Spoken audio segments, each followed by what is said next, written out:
नमस्कार। नक्षत्र तक में आपका स्वागत है। मैं आपका ज्योतिष मित्र आदित्य द्विवेदी। जन्म कुंडली से संबंधित परामर्श के लिए, कुंडली मिलान के लिए, किसी भी प्रकार के मुहूर्त आदि की जानकारी के लिए या जीवन में चल रही समस्याओं के समाधान के लिए, खराब ग्रह दशाओं के उपाय के लिए, रत्न और रुद्राक्ष आदि की जानकारी के लिए आप हमसे संपर्क कर सकते हैं।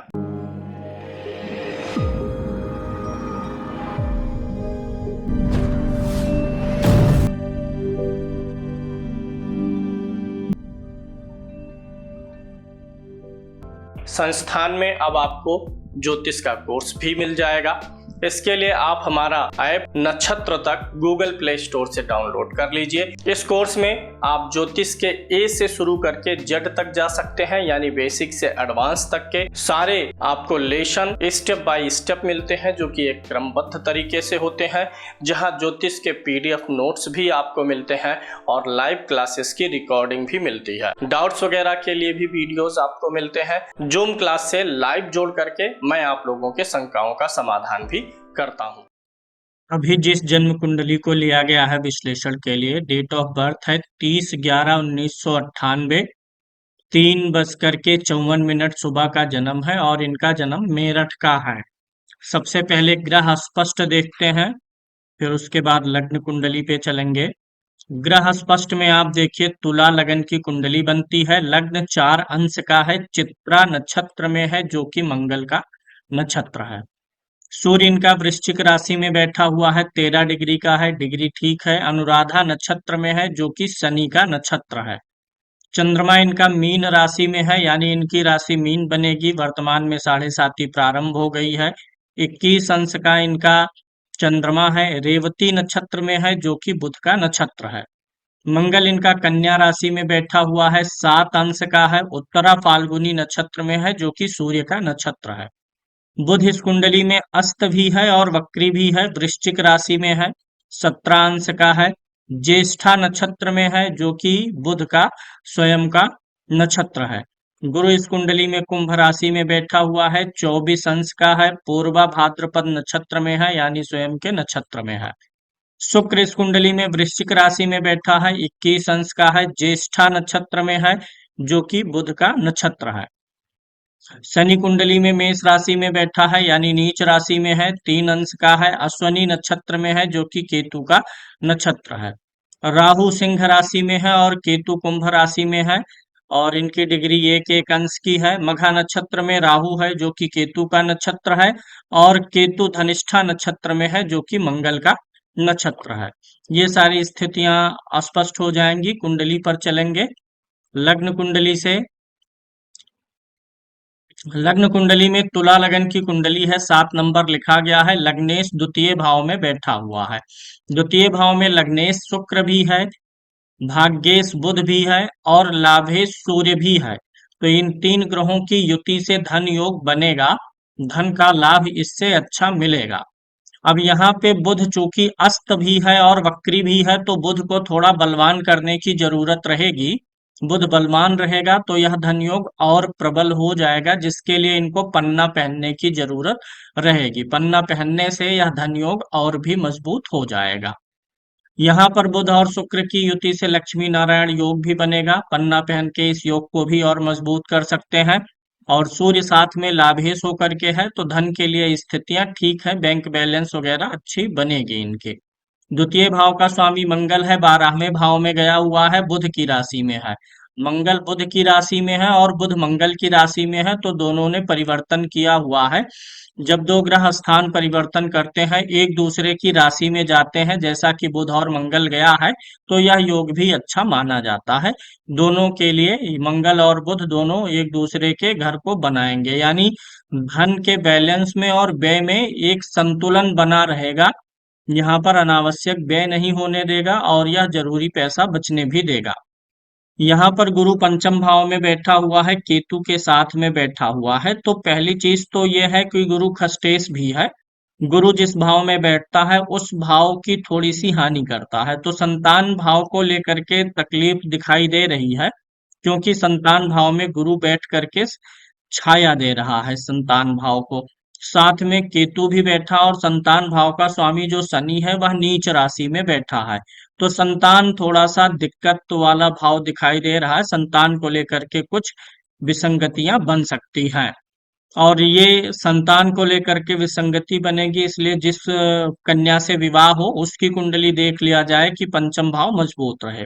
शनि सप्तम भाव में नीच राशि का होकर के बैठा हुआ है। अब और कुंडली मांगलिक भी है, 12वें भाव में मंगल है।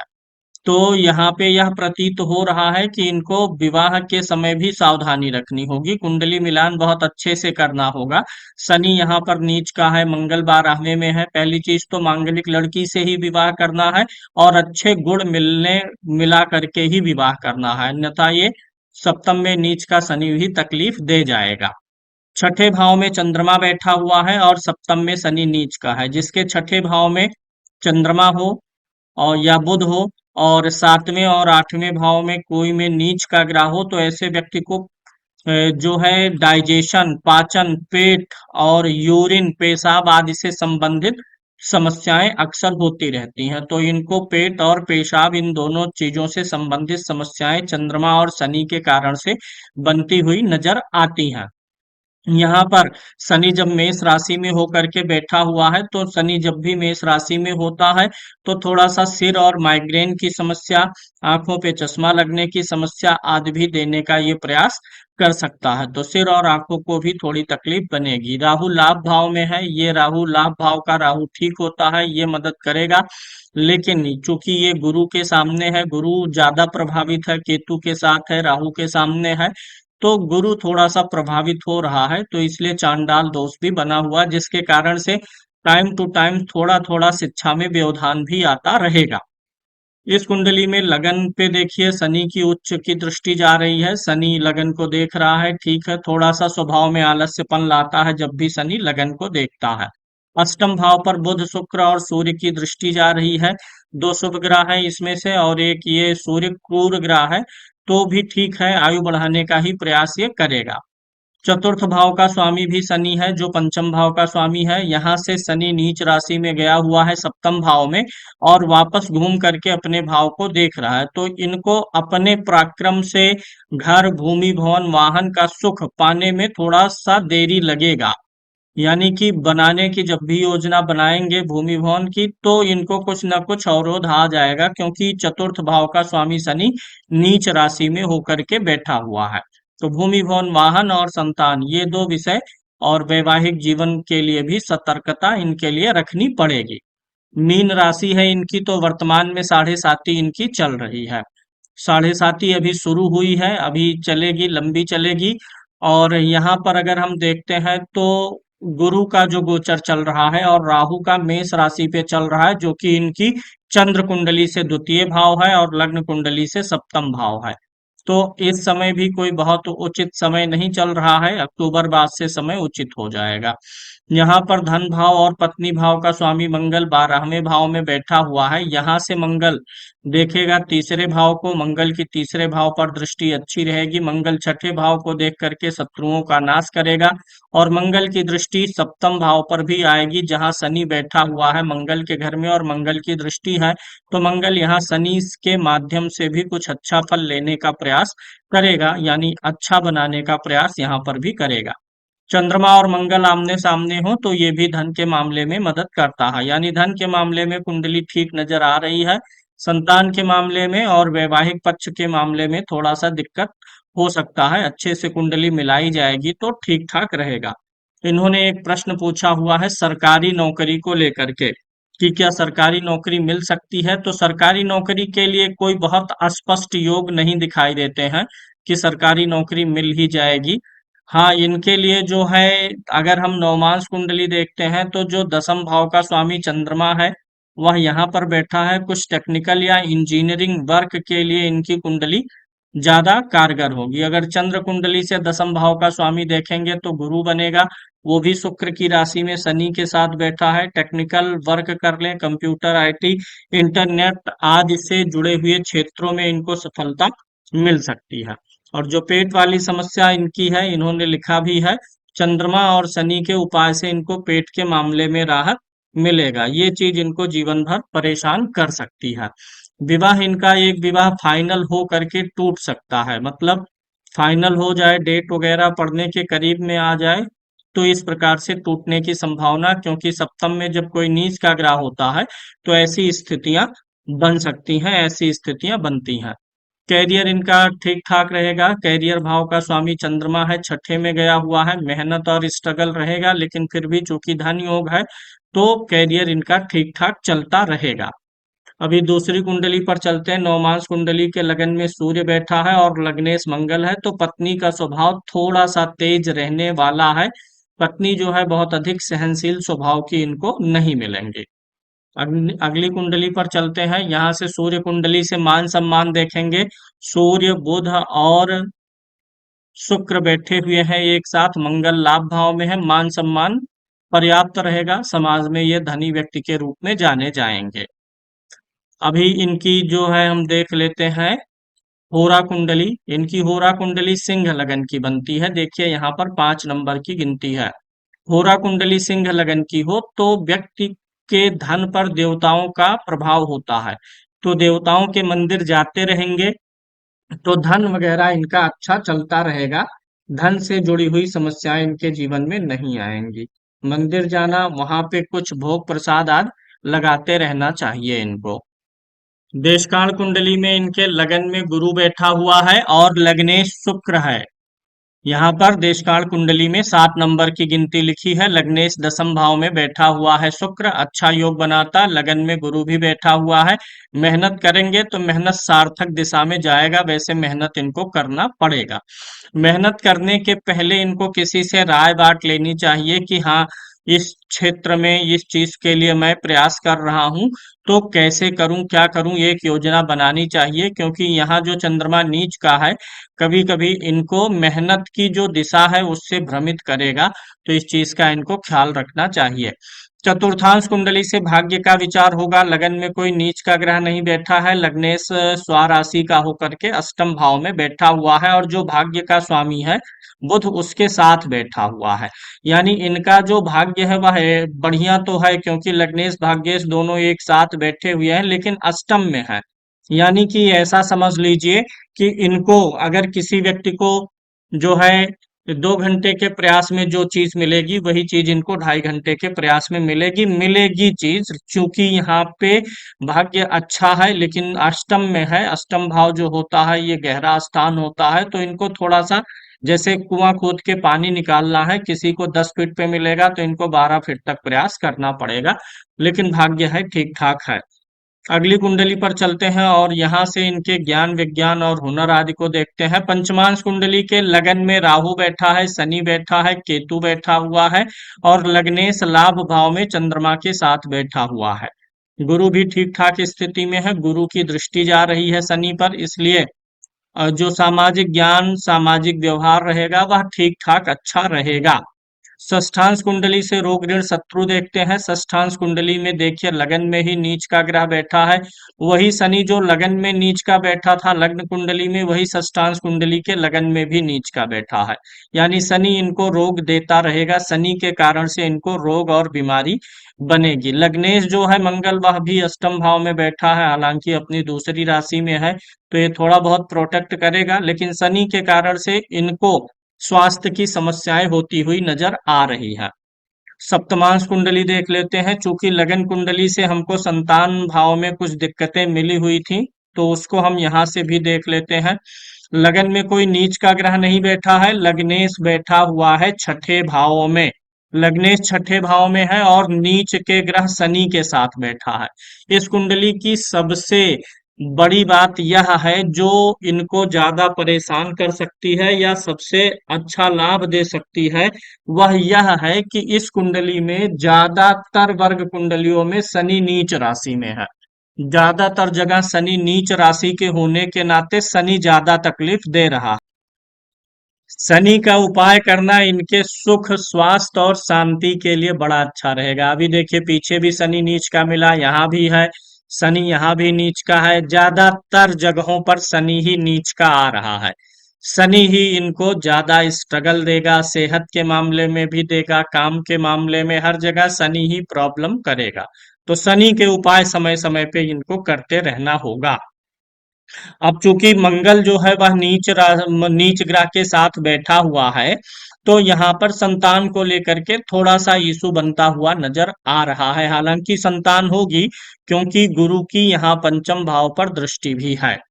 अष्टमांश कुंडली से आयु आदि का विचार होता है। लगन में लगन का स्वामी बैठ जाए तो अच्छा हो जाता है। लगन में लगन का स्वामी बैठा हुआ है, हालांकि शनि नीच का है तो बीमारी चलती रहेगी। दवा और हॉस्पिटल का भाव होता है, वहां पे इनका कनेक्शन ये शनि जोड़ के रखेगा।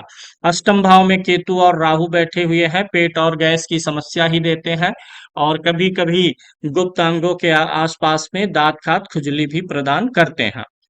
अगली कुंडली पर चलते हैं और वहां से आकलन करते हैं इनके कैरियर के लिए। दशमांश कुंडली के लगन में आप देखेंगे तो यहाँ पर सूर्य बैठा हुआ है। दशमांश कुंडली के लगन में सूर्य मित्र के घर में है, अच्छी स्थिति में है, लेकिन लग्नेश नीच राशि में बैठा हुआ है।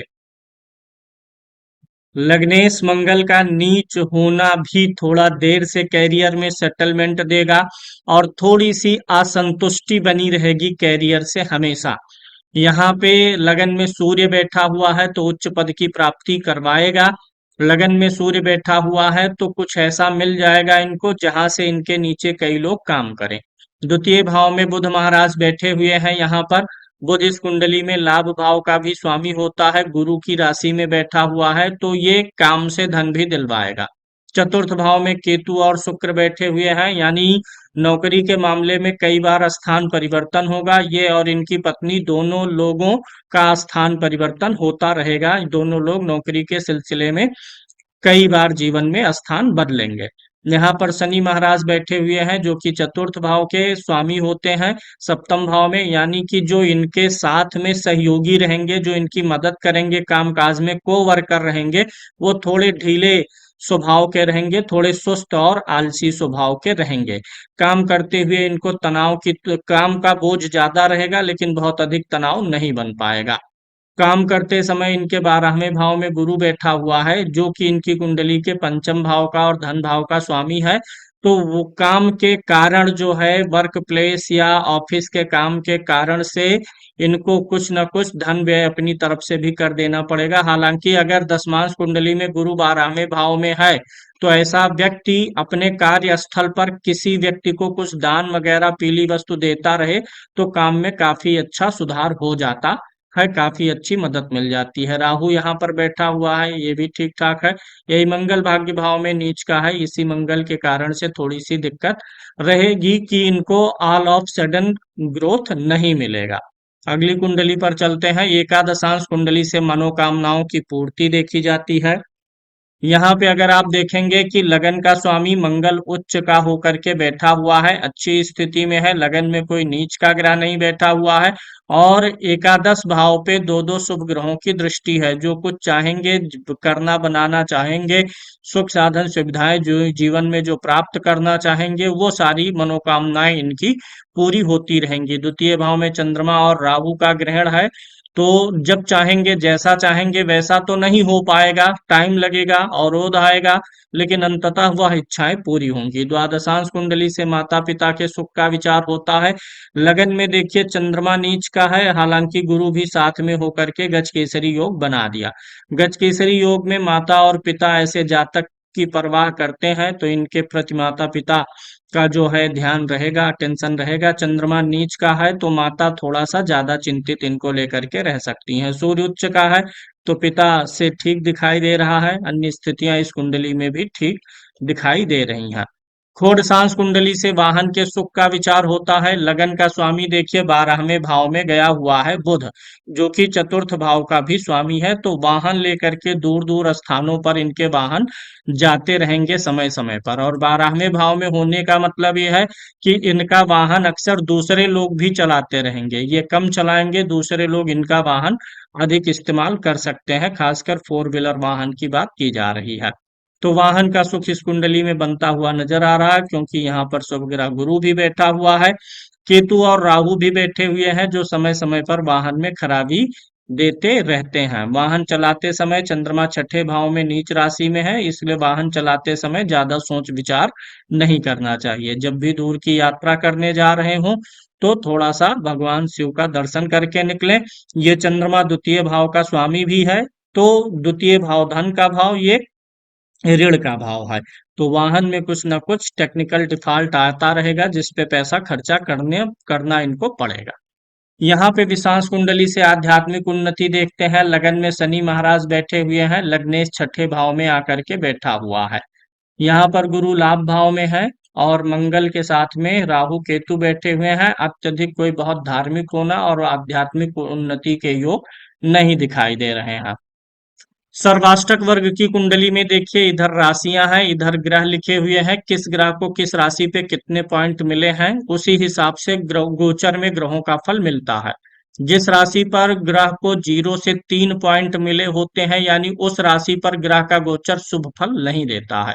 4 पॉइंट जहां मिले होते हैं वहां एवरेज फल मिलता है। जहां 5, 6, 7, 8 पॉइंट मिले होते हैं, उस राशि पर ग्रह का गोचर अच्छा फल देता है। जैसे शनि को देखिए, तो मेष राशि पे शनि को 2 पॉइंट मिला है, यानी जब भी शनि का गोचर मेष राशि पे रहेगा तो वो शनि इनको बहुत फेवर नहीं करेगा। वृषभ राशि पे शनि का गोचर जब भी रहेगा फेवर नहीं करेगा, मिथुन पे फेवर करेगा, कर्क पे एवरेज रहेगा, सिंह पे बहुत अच्छा देगा, कन्या पे एवरेज देगा, तुला पे अच्छा नहीं देगा, वृश्चिक पे अच्छा नहीं देगा, धनु पे अच्छा नहीं देगा, मकर पे एवरेज देगा, कुंभ पे ठीक नहीं देगा, मीन राशि पे शनि का गोचर इनको सबसे बुरा प्रभाव देगा। गुरु का गोचर मेष राशि पे इनके लिए बहुत अच्छा रहेगा, वृषभ राशि पे नहीं ठीक रहेगा, मिथुन राशि पे एवरेज, कर्क और सिंह, कन्या, इन 3 राशियों पे गुरु का गोचर जब भी रहेगा इनको अच्छा फल देगा। तुला राशि पे जब गुरु का गोचर रहेगा अच्छा फल नहीं रहेगा, वृश्चिक और धनु पे अच्छा रहेगा, मकर पे अच्छा नहीं रहेगा, कुंभ राशि पे गुरु का गोचर इनको औसत फल देगा, एवरेज फल देगा, मीन राशि पे गुरु का गोचर इनको अच्छा फल देगा। इसी प्रकार से सभी ग्रहों के लिए जानना चाहिए। जिस दिन चंद्रमा का गोचर मेष राशि पर रहेगा, तो देखिए मेष राशि पे चंद्रमा को 1 पॉइंट मिला है, यानी मेष राशि पे चंद्रमा का गोचर जब जिस दिन रहे उस दिन कोई नया काम, नई यात्रा, ऐसा कुछ भी ना करें तो इनके लिए बेहतर रहेगा।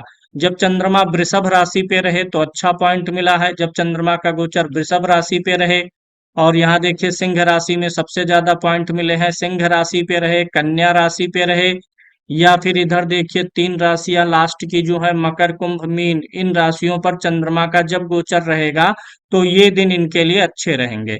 वहीं मेष राशि पे चंद्रमा का गोचर जब रहेगा, जिस दिन 2.25 दिन के लिए रहता है, वह दिन इनके लिए खराब रहेगा और तुला पर भी खराब रहेगा। शेष जहां 4 मिला है वो दिन एवरेज रहेगा, 1, 2, 3 जहां मिला है वो दिन खराब रहने की संभावना इनकी कुंडली से दिखाई देती है। सर्वाष्टक वर्ग पर चलते हैं। यहाँ पे कुंडली देख लेते हैं। लगन में 25 पॉइंट्स बने हैं, एवरेज पॉइंट जो होता है वो 28 होता है। तो लगन में 25 बिंदु बने हुए हैं, एवरेज से थोड़ा सा कम है, यानी सेहत थोड़ा सा कम साथ देता रहेगा, सेहत के मामले में असर डालेगा। धन भाव में 25 पॉइंट्स है, हालांकि लग्न कुंडली में धन भाव मजबूत था, यहाँ पे कम पॉइंट्स होने के बावजूद भी धन की स्थिति ठीक रहेगी, क्योंकि लग्न में धन भाव ठीक था। व्यय भाव इनका काफी मजबूत है, यानी खर्चे भी बढ़ा के रखेगा, और आमदनी वाला भाव भी ठीक है, यहाँ पर आमदनी भी ठीक रहेगी, कर्म भी ठीक रहेगा, भाग्य औसत से थोड़ा सा कम साथ देगा। यहाँ पर तीसरे भाव में 31 पॉइंट्स हैं, जो कि मेहनत और परिश्रम को दर्शाते हैं, ठीक है। यहाँ पर 32 पॉइंट्स है, भौतिक सुख साधन अच्छा देगा। संतान वाला भाव देखिए यहाँ भी कमजोर है। अगर कोई चीज लग्न कुंडली से कमजोर नजर आ रही है, सर्वाष्टक का मुख्य प्रयोग समझ लीजिए। अगर लग्न कुंडली में कोई भाव या कोई फल कमजोर आ रहा है और सर्वाष्टक में भी वह कमजोर है, तो इस बात की पुष्टि होती है कि हाँ, इस चीज से संबंधित दिक्कत रहेगी। तो चूंकि लगन में धन मजबूत था, तो यहाँ पर कम पॉइंट्स होने के बावजूद भी उतना ज्यादा चिंता का विषय नहीं है। लेकिन लगन में संतान वाला भाव भी कमजोर था और यहाँ सर्वाष्टक में भी कमजोर है, तो संतान को लेकर के थोड़ी सी चिंता बनती हुई नजर आ रही है। पति पत्नी दोनों लोग समान रूप से एक दूसरे पर नियंत्रण रखेंगे, क्योंकि दोनों में समान बिंदु बने हुए हैं। रोग, ऋण, शत्रु, प्रतियोगिता में एवरेज से कम प्रतियोगिता का सामना करना पड़ेगा। अष्टम भाव में कम पॉइंट्स होना आयु के लिए ठीक होता है। जिन जिन भावों में इनको 30 या उससे अधिक बिंदु प्राप्त है, जब किसी ग्रह का गोचर उन राशि में आता है, उस भाव में आएगा, तो अच्छा फल देगा। चूंकि इनकी तुला लगन की कुंडली है, तो जब भी किसी ग्रह का गोचर इनकी लग्न कुंडली से तृतीय भाव में रहेगा, चतुर्थ भाव में रहेगा, तो इनको अच्छा फल मिलेगा। गोचर दसम भाव में रहेगा, अच्छा मिलेगा। लाभ भाव में रहेगा तो अच्छा मिलेगा। व्यय भाव में रहेगा तो जब भी कोई ग्रह इनके व्यय भाव में गोचर करेगा, विशेष रूप से दीर्घकालिक ग्रह शनि, राहु, केतु और बृहस्पति, इन इस राशि में इसमें और इसमें भाव में आएंगे, तृतीय भाव, चतुर्थ भाव, दसम और एकादश में, तो इनको बहुत अच्छा लाभ देंगे। वहीं जब शनि, राहु, केतु और बृहस्पति इनकी लग्न कुंडली से 12वें भाव में गोचर करेंगे, तो उस समय इनके खर्चे भी असीमित हो जाएंगे। आ जाते हैं दशाओं पर और वहां से देखते हैं। अभी करंट में इनकी शुक्र की महादशा चल रही है। शुक्र 2016 से 2036 तक इनकी कुंडली में प्रभाव डालते रहेंगे। इनका एक सवाल विवाह को लेकर के भी है। शुक्र इनकी कुंडली में चूंकि लग्नेश है और द्वितीय भाव में बुध के साथ बैठा हुआ है, ठीक है, कोई बहुत विशेष बुरा प्रभाव नहीं देगा। इनके विवाह का जो योग बनेगा, अभी इसमें थोड़ा सा समय लगता हुआ प्रतीत हो रहा है, क्योंकि अभी शुक्र में अंतर्दशा मंगल की चल रही है, सितंबर 23 तक चलेगा और मंगल इनकी कुंडली में सप्तमेश है। लेकिन अभी विवाह होने में देरी है, क्योंकि मांगलिक है तो विवाह की उम्र 30 साल के आसपास में जाएगी, तो 30 साल की एज में ही इनका विवाह होने की गुंजाइश बनेगी। शनि भी सप्तम में नीच का है, इनकी उम्र लगभग अभी 25 साल की है, तो इस प्रकार से इनकी जो विवाह की उम्र बनती है 2027-28 में बनेगी। यानी 2026 के बाद जब गुरु का प्रत्यंतर आएगा, उसमें जब शुक्र और मंगल का अंतर आएगा, तब इनके विवाह का योग बनेगा। यानी इनका विवाह कुल मिलाकर के 2027 लास्ट और 28 के प्रारंभ में हो सकता है। एक संभावना तो इधर ही बनी हुई है, मई 5 सितंबर 2023 तक, क्योंकि मंगल का प्रत्यंतर है, लेकिन बात इधर बहुत बनेगी नहीं।